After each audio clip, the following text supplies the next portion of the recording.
존경하는 국민 여러분, 김진표 국회의장님과 선배 동료 의원 여러분, 그리고 한덕수 국무총리님과 국무위원 여러분, 대구 동구을 출신 강대식 의원입니다. 윤석열 정부는 그 어떤 정부도 하지 못했던 대한민국이 안고 있는 절체절명의 시대적 과제를 해결하고 그 토대를 마련하는 마중물 역할을 해야만 합니다.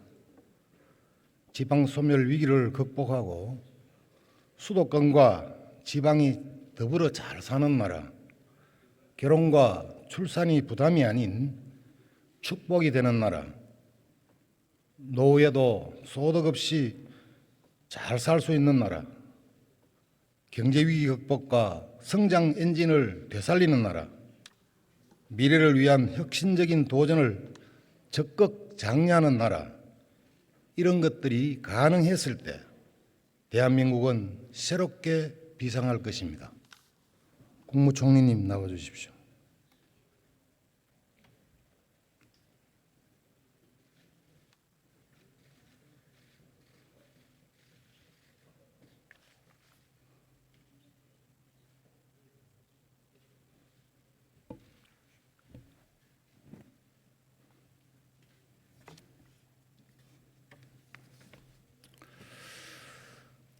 국토 균형 발전에 대해서 질문하겠습니다.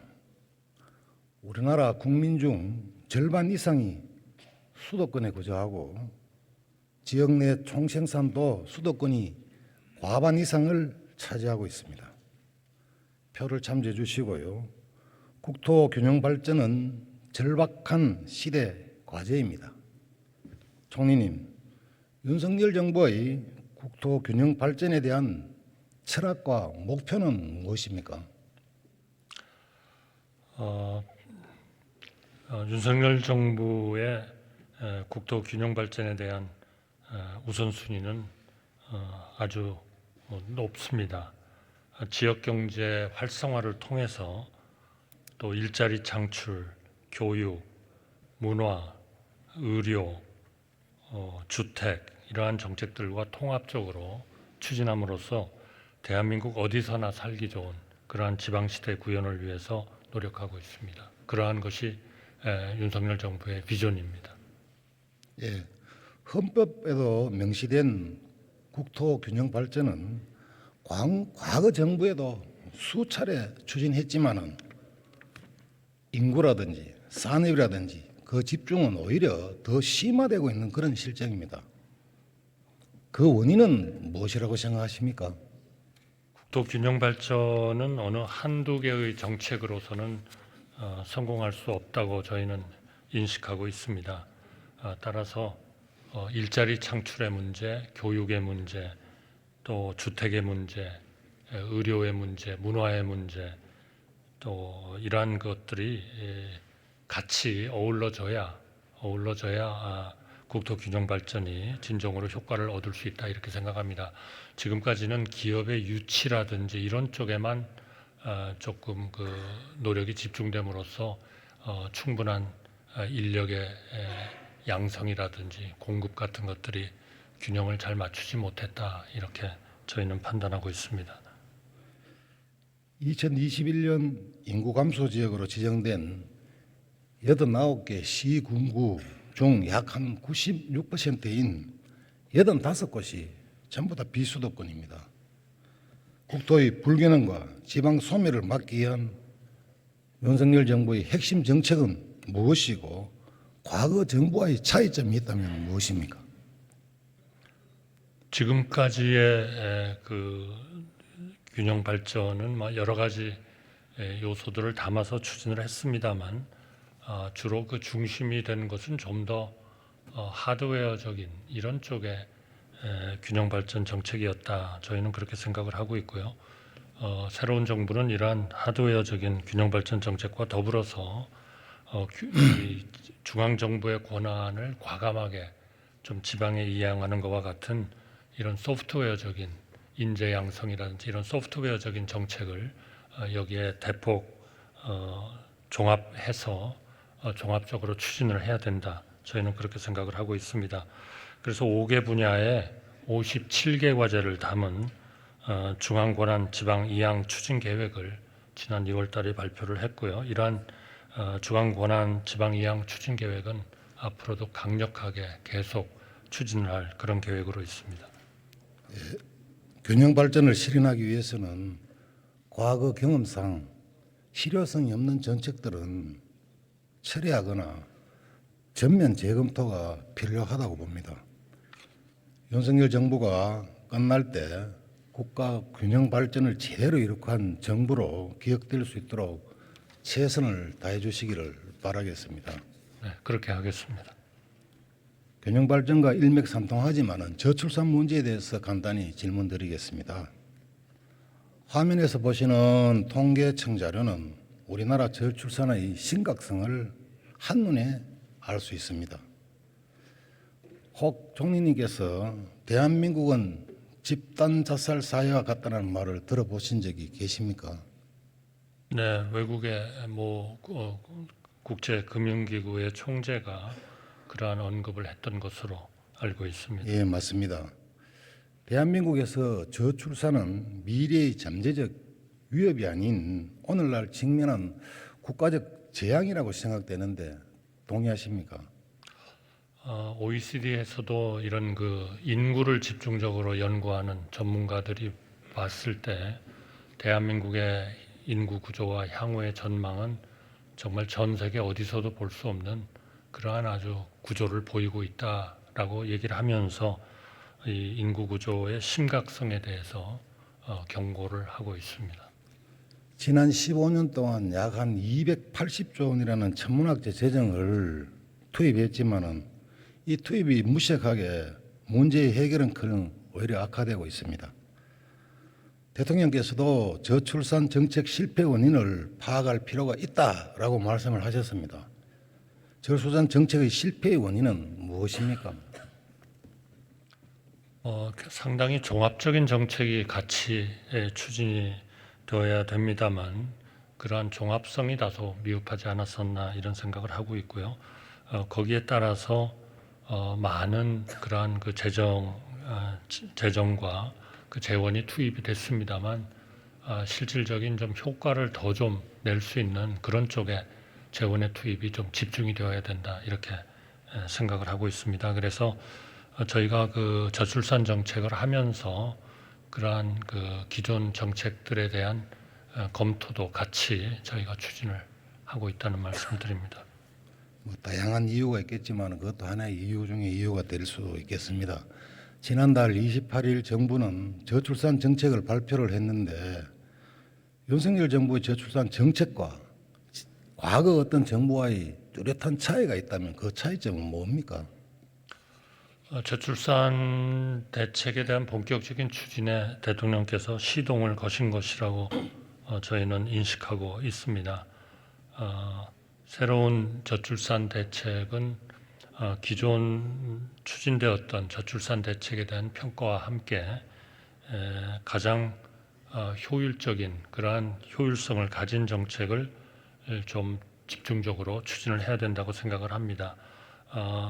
내용면에 있어서 또는 그 정책의 분야면에 있어서는 아마 중복되는 부분도 분명히 있을 겁니다. 예를 들면 보육 정책이라든지 주택 정책이라든지 이러한 저출산의 심각성을 상당히 인식을 하고 추진을 해왔습니다만 그러한 부분에 있어서의 좀 충분한 재원의 투입과 또 우선순위의 설정 이런 것들을 다시 한번 전면적으로 검토를 하고 있는 중입니다. 정책들을 좀 보완할 생각은 계시는 거죠? 네, 그렇습니다. 향후 분야별로 세부 계획이라든지 순차적으로 이런 부분들을 발표할 계획은 가지고 계십니까? 네, 이제 시동이 걸렸습니다만 계속 추가적인 대책을 만들어야 된다는 거고요. 이번에 대통령께서 해주신 저출산 대책 위원회는 지금까지의 작업이 된 것을 일단 한번 논의를 한 것이고 이것으로서는 뭐 완결성이 충분하다 그렇게 생각하지 않습니다. 앞으로 계속 더 검토하고 추가적인 대책을 추진 나가겠습니다. 혹 합계 출산율 목표 수치는 정하고 계십니까?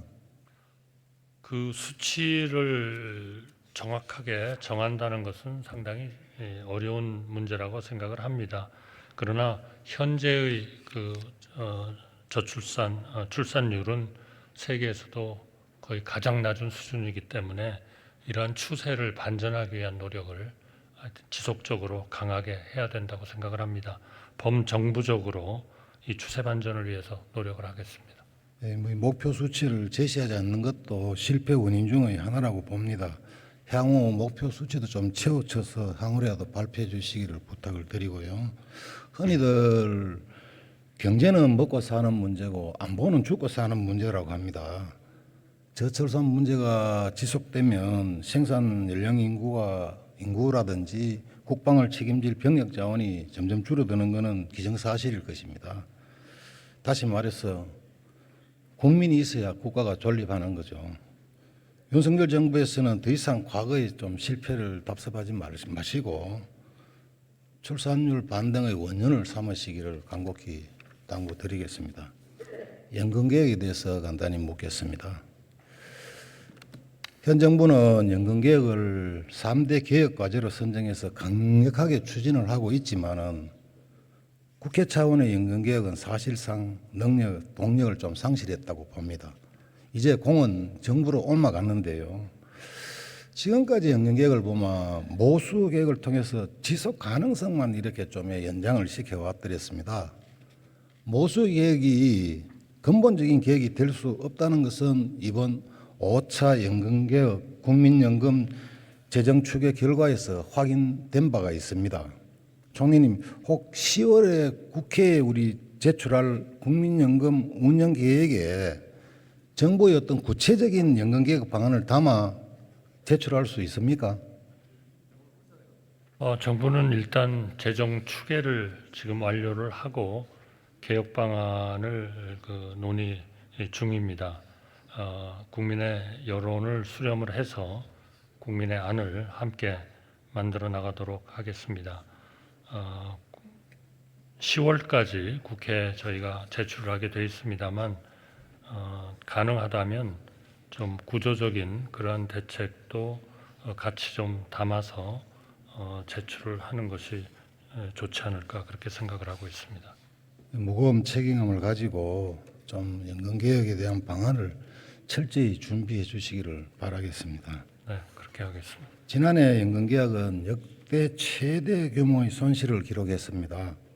대통령께서도 수익률 제고를 위한 특단의 대책을 주문하셨더랬습니다. 국민연금 수익 제고를 위해서 특단의 대책은 무엇입니까? 결국 그 연금에서 그 재원을 운영함에 따른 그 수익을 올리는 것이고 1%를 그 수익률을 올릴 수 있다면 몇 년의 연금의 지속 가능성이 높아지는 그러한 그 현실에 있다 이렇게 생각을 합니다. 그리고 외국의 성공한 연금 개혁과 연금 체제는 대개 이 수익률이 상당히 높은 그러한 수준입니다. 우리가 아직 그 개선을 해야 할 부분이 굉장히 많기 때문에 이 투자를 어느 분야에 어떻게 해야 할 것인가 또 그런 투자를 보장하기 위한 거버넌스 체제는 어떻게 해야 되는가 아마 이러한 것들을 종합적으로 검토를 해서 이 수익률을 올릴 수 있는 모든 노력을 해나가려고 그렇게 생각을 하고 있습니다. 모수 개혁과 수익률 제고뿐만 아니라 좀 더 근본적인 대책인 구조 개혁도 논의할 필요가 있다고 생각하는데 총리님 의견은 어떻습니까? 네, 같이 검토를 해야 된다고 그렇게 생각합니다. 프랑스 지금 대통령이 국민의 많은 반대에도 불구하고 지금 국익 차원에서 국가의 미래를 위해서 연금 개혁을 강력하게 지금 추진하고 계시지 않습니까? 만약에 윤석열 정부가 전 정부처럼 연금 개혁을 하지 못한다면 그 피해는 고스란히 우리 후세대에게 전가될 수밖에 없다고 이렇게 생각을 합니다. 연금 개혁 의지가 있으시면 간단히 한 말씀 하시죠. 제대로 된 연금 개혁은 우리 미래 세대인 청년들에게 절대적으로 필요한 그러한 그 제도입니다.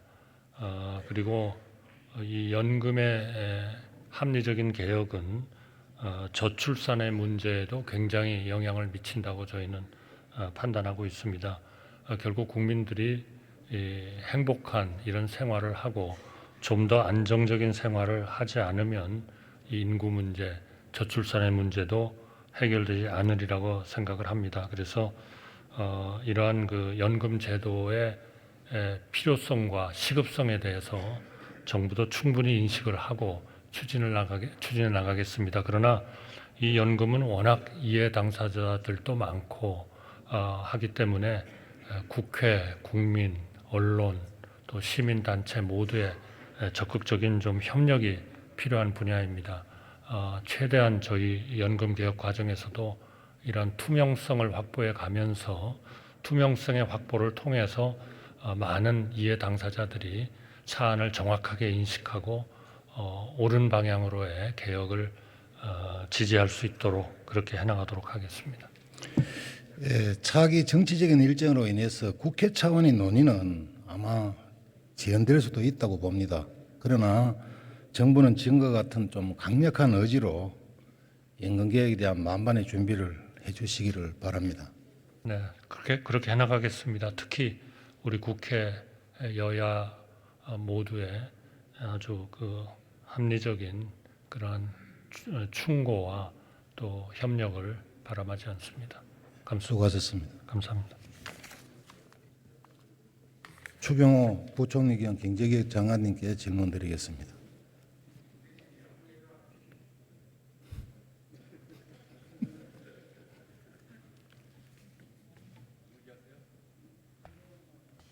네. 부총리님, 예. 지금 세계 경제는 퍼펙트 스톰을 넘어서 초거대 위협이 다가오고 있다고 합니다. 정부는 지금 세계 경제가 향후 어떻게 진행될 것으로 판단하고 계십니까? 예, 한마디로 말씀드리면은 불확실성이 굉장히 크다. 그렇게 말씀드리겠습니다. 아시다시피 지난해부터 굉장히 물가가 급속도로 상승을 해서 인플레에 대응하기 위해서 고강도 금융 긴축을 해왔고 그것이 실물 경제도 영향을 미쳤습니다. 그런데 금년 초에는 대체적으로 시간이 지나면서 대개 미국, 유럽 등의 선진국 경기도 상대적으로 연착륙을 하면서 서서히 회복될 것이다. 그리고 중국의 리오프닝 효과가 좀 나타나면서 하반기로 가면서 점차 괜찮지 않겠느냐 이런 낙관론이 사실은 많았습니다. 그런데 최근에 실리콘밸리 은행 등 금융 불안 사태가 다시 나타나면서 여러 가지 불확실성이 다시 커지고 그 관계로 조금 경기 전망에 관해서도 여러 가지 조심스러운 그런 상황이 많이 진행되고 있다 이렇게 생각을 합니다. 전문가들께서 이야기하는 걸 보면 지금 한국 경제가 저성장이 고착화 됐고 향후 10년 내에 잠재 성장률이 0%대로 떨어질 것이라고 이렇게도 예측을 하는데 이런 의견에 대해서는 어떻게 생각하고 정부는 어떤 대책들을 가지고 계시는지? 예, 우리 경제의 이 상황은 두 가지가 다 지금 복합적으로 진행이 된다 이렇게 보시면 될 것 같습니다. 하나는 아까 말씀드린 세계 경제의 어려움이 역시 우리 경제가 무역 의존도가 지금 80%가 넘는 이런 상황이기 때문에 그 영향을 많이 받는다. 그래서 경기적으로 보면은 성장이 특히 지난해는 그나마 2.6%로 선방을 했습니다만은 지난 4, 4분기, 금년 1, 4분기가 가장 좋지 않을 정도로 굉장히 어려운 상황이 진행이 되고 있고 저희들은 뭐 하반기로 가면서 조금 상황은 더 나아질 것으로 봅니다만은 이런 경기적인 문제가 하나 있고 또 하나는 늘 우리 경제 저변에 우리 구조적인 문제가 있습니다. 우리 경제의 생산성이 낮아지고 체질이 약화되고 특히 인구 감소 등으로 인해서 우리의 성장 잠재력이 크게 낮아지고 생산성이 낮아진다. 그래서 지금 현재 우리 경제 잠재 성장률이 2% 안팎 정도로 전망이 되고 있습니다. 이것이 앞으로 인구가 줄면서 점점 더 잠재 성장률이 낮아질 것이다. 이런 얘기들을 많이 하고 있습니다. 그래서 여기에 대한 대응도 이 두 가지 측면에서 동시에 진행이 돼야 된다. 하나는 경기적인 측면에서 현재 대내외적인 이런 불확실성, 변동성이 크게 나타나고 있기 때문에 이러한 거시경제 전반적인 안정, 민생 안정이 굉장히 중요하다. 이렇게 생각을 하고 여기 근본적으로는 물가 안정 기조를 확고히 해야 되겠다. 그리고 지금 소상공인이나 또 지역 경제가 굉장히 어렵기 때문에 내수 활성화를 위해서 이걸 좀 받쳐줘야 되겠다 하는 그런 측면이 하나 있고, 특히 이제 수출이 좋지 않고 무역 수지가 좋지 않기 때문에 수출 투자 이 활력 제고를 위해서 정책 노력을 집중을 해야 된다. 그리고 이러한 경기적인 노력과 아울러 우리 경제 실력을 높이는, 체력을 키우는 이 조치를 해야 된다. 그래서 우리가 소위 말하는 노동개혁, 연금개혁, 교육개혁 등 우리 이 경제의 실력을 높이는 이런 구조적 개혁과 함께 R&D를 높이고 생산성을 높이는 이런 이 체력을 높이는 이런 대책을 동시에 추진해야 되고, 정부 정책도 그런 방향으로 가고 있다는 말씀을 드립니다. 가장 오래되는 부분이 금융시장인데요. 예로 실리콘밸리 은행이 무너지는데 이틀, 그다음에 크레디트 스위스가 무너지는데 일주일 채 안 걸렸지 않습니까? 네. 금융시장 내 급격한 자금 이동이라든지 쏠림에 의한 불안 요인들이 상존을 하는데 우리나라 금융시장은 안전하다고 보십니까? 한마디로 말씀드리면 지금 방금 언급하신 실리콘밸리 은행 등 일련의 해외 은행들의 부실 사태 등으로 인해서 우리도 역시 영향을 받을 수밖에 없는 구조이긴 합니다만은 현재 거기에 노출돼 있는, 직접 노출돼 있는 우리의 이 자금 규모가 워낙 크질 않기 때문에 그 영향은 상당히 제한적이다, 이렇게 말씀드립니다. 그래서 현재까지는 우리 국내 금융시장은 비교적 안정적인 모습을 보이고 있다, 이렇게 생각을 합니다. 하지만 이런 금융 현상은 언제 어떤 형태로 잠재된 취약 부분이 또 불안 요인이 불거질 수도 있기 때문에 늘 그 가능성이 또 우리나라에도 영향을 미칠 수 있고, 그래서 그 불확실성이 높기 때문에 모든 가능성을 지금 열어두고 여러 가지 준비를 하고 있고, 저희들은 금융당국 경제 관련 이 기관들은 24시간 국내 금융시장을 모니터링하면서 여러 가지 다양한 시나리오에 대비를 하고 있다. 그리고 필요할 경우에 즉시 대응 조치를 하고 있다 하는 말씀을 드립니다. 우리나라 금융 안정지수가 작년 10월 이후에 5개월째 위기 수준이고, 다중채무자 등 고위험 가구가 지금 2년 새에 2배 가까이 증가했다고 합니다. 또 비은행권 PF 위험 노출액이 약 한 116조에 이른다고 이렇게 합니다. 알고 계시죠? 예. 그리고 이게 경기 위축으로 인해서 미분양 사태가 일어나고 자꾸 증가하는 추세였다고 하면 PF 상환 리스크가 매우 크다고 생각되는데 부총리께서는 어떻게 판단하고 계십니까? 예, 맞습니다. 지금 우리 전반에 경기가 좀 불확실하고 시장의 변동성이 커지기 때문에 여러 곳에 잠재적인 불안 요인이 있는 것은 사실입니다. 그렇지만 전반적으로 점검을 해보면은 그것이 우리 경제 전반의 불안, 시스템 리스크로 확산될 그럴 가능성은 저희들이 지극히 제한적이다, 이렇게 보고 있고, 부실한 영역에서 아마 국지적으로 제한적으로 일부 나타날 가능성은 있는데 시장 전반으로 확산될 우려는 적다. 다만 언급하신 대로 부동산 PF 같은 경우에 지난 한 수년간 부동산 가격이 급등을 한 그 시기에 부동산 PF도 약 50조 수준에서 125조 수준으로 2.5배나 폭증을 했습니다. 그것들이 지금 현재 시장에 산재되어 있기 때문에 곳곳에서 사업성이 좀 떨어지는 부분에 관해서 여러 어려움이 지금 노정이 되고 있습니다. 다만 저희들이 전반적으로 현재 전 사업장을 현재 전수조사해서 관리를 하고 있고, 아까 말씀드린 대로 일부 사업성이 낮은 곳, 무리하게 사업을 추진했던 부분, 그런 부분에 관해서는 일부 업계 어려움이 있고 하겠지만은 그것은 우선 업계 스스로 자구 노력을 통해서 대응을 해야 되고, 그것이 전반적으로 건실한 곳에서 유동성이 부족한 것은 저희들이 유동성 대응을 할 것이고, 그것이 좀 더 대규모로 확대할 우려가 있을 때는 저희들이 필요한 적정한 조치를 해나갈 예정이다, 그렇게 생각을 합니다. 늘 시장 상황을 지금 예의주시하고 있다, 이렇게 말씀드리겠습니다. 대내외 충격에 또 취약한 부분에 대한 조기 경보 활동이라든지 금융기관 건전성 점검에 집중해야 한다고 이렇게 생각이 됩니다. 네. 이런 부분에 대해서 철저히 준비하고 계시죠? 예, 저희들도 역시 EWS 조기 경보 시스템을 가동하고 있고, 각종 지표를 어우려서 현재 수준이 어느 단계인지 저희들이 늘 체크를 하면서 시장 상황을 보고 또 필요한 관리를 하고 있다는 말씀을 드립니다. 네, 수고하셨습니다. 네. 국토교통부 장관님께 질문드리겠습니다.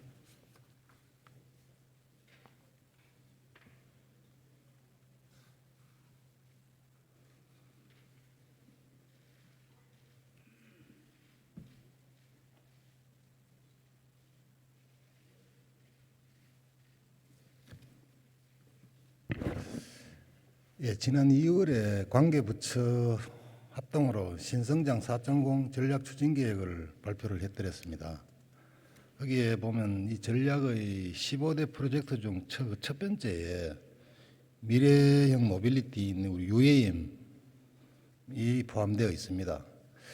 장관님, 정부는 혹시 UAM을 미래 개척 분야의 첫 번째로 이렇게 선정할 만큼 중요한 도전 과제로 보고 계시는 거죠? 네, 그렇습니다. 항공 제작 산업은 아주 고부가가치 사업인데도 불구하고 우리나라의 경쟁력은 굉장히 낮다고 보고 있습니다. 그런데 우리나라가 이 항공 제작 산업에 이렇게 취약한 이유는 무엇입니까? 워낙 거기에 기술 독점이 심하고요. 그리고 그에 대해서는 막대한 투자와 함께 전후방 생태계를 이루는 산업군이 튼튼해야 되는데 그 부분에 대해서 우리가 완성도가 떨어진다고 보아야 되겠습니다.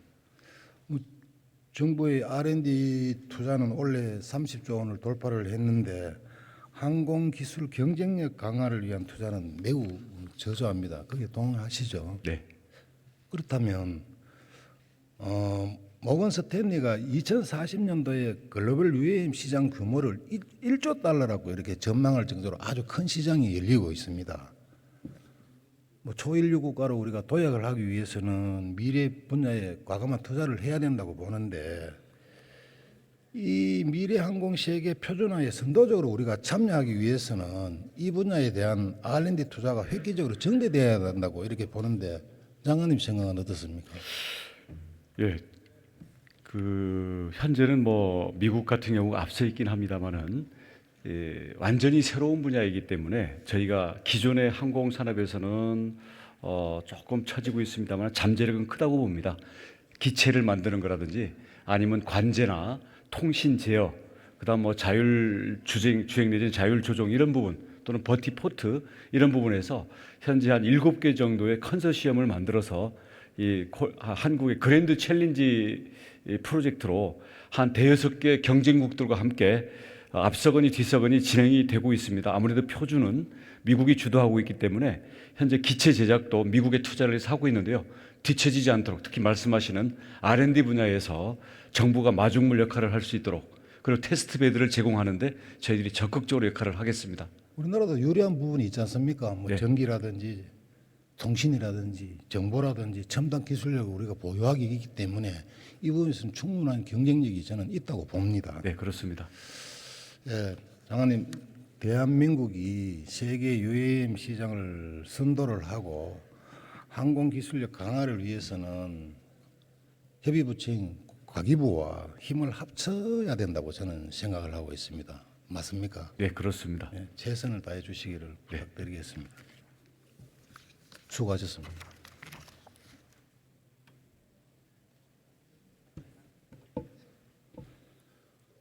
우리 국회는 대한민국 정부 기관 중 가장 신뢰도가 낮다는 성적표를 받았습니다. 국민들은 국회가 국민을 대표하는 민의의 기관이 아닌 정쟁의 싸움터로 보고 있습니다. 방탄국회는 사라져야 합니다. 입법 독주도 사라져야 합니다. 국회가 더 이상 정쟁의 장이 아닌 민생을 해결하고 규제를 혁신하며 미래를 개척하는 장으로 바뀌어야 합니다. 평범한 사람도 희망을 꿈꿀 수 있는 나라, 특권과 반칙이 없는 세상, 공정하고 정의로운 대한민국을 우리 함께 만들어 갑시다. 경청해 주셔서 감사합니다.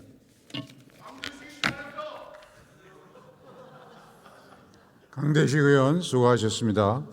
다음은 인천 남동을 출신의 더불어민주당 윤관석 의원 나오셔서 질문해 주시기 바랍니다.